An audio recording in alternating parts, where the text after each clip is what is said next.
Bonjour à tous, bienvenue sur le voilier SNCF Géodis. Nous sommes depuis hier après-midi à Roscoff pour laisser passer un coup de vent. Et donc nous repartons la nuit prochaine. Armel, tu peux nous dire un petit mot sur ce qui nous attend? Eh bien, on repart avec un vent de nord-ouest pour une quinzaine de nœuds. Et puis on va traverser le golfe de Gascogne dans des conditions beaucoup plus clémentes que si on était resté en mer.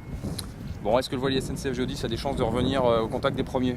Alors on a une belle carte à jouer dans les petits airs du coup. On s'était fait un peu distancer dès que ça ouvre dans la brise. Mais là, maintenant, on a la chance devant nous. Bon, nickel. Et ben, comme il n'y a pas beaucoup de journalistes à Roscoff, on va aller faire un tour des autres équipages pour vous raconter un petit peu tout ça. Donc nous commençons ce petit tour des skippers par Alex Pella, qui est un talentueux marin espagnol qui navigue sur un plan bottine flambant neuf. Alex, est-ce que tu peux nous parler un peu de ton début de course et nous dire un petit peu tes impressions sur le niveau de jeu de la classe 40 française?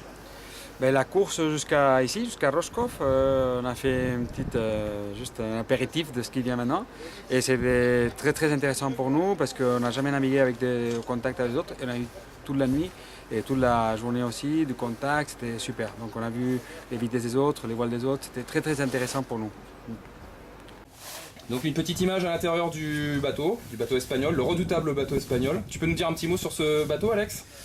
Bon, le bateau, c'est un plan de Marcelino Botín, qui est le frère de l'armateur, de Gonzalo, et qui a été construit dans un chantier à Castellón. C'est entre Castellón, c'est dans la province de Valence, c'est plus au sud de Barcelone.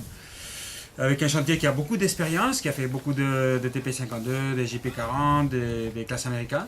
Et ils ont fait une construction avec beaucoup de soin, et on le voit d'ailleurs sur le bateau. Et donc maintenant, c'est un projet avec un équipage espagnol aussi, donc 100% espagnol.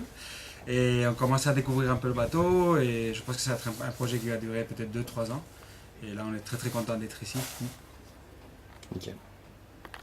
Donc nous continuons ce petit tour des classes 40 à bord de Proximedia Sauver mon enfant avec l'équipage franco-belge composé de Denis Van Wenberg et Jean-Édouard Cricioche. Denis, est-ce que tu peux nous dire un petit mot sur ce début de course, s'il te plaît? Bah écoute, on s'est... Ça va bien. Écoute, assez positif pour nous, même si on arrive avec 1h15 par rapport au premier.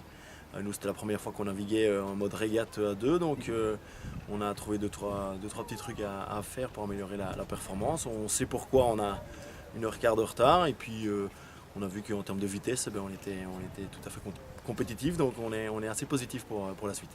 Et donc la suite, Jean-Édouard, comment ça se présente pour la flotte et pour vous?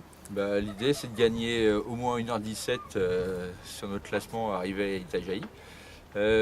Là, a priori, on part demain matin. C'est un départ de nuit. A priori, notre heure et demie, notre heure et quart de retard va pas être trop pénalisante vu la météo qu'on a.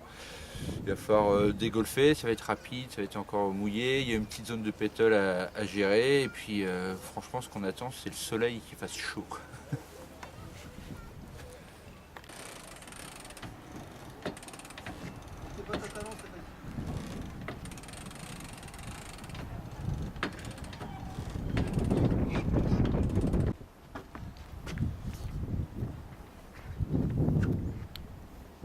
Et donc on voit que les gens de Roscoff ont profité du week-end pour venir voir les classes 40 qui font un peu l'attraction sur le port de Roscoff.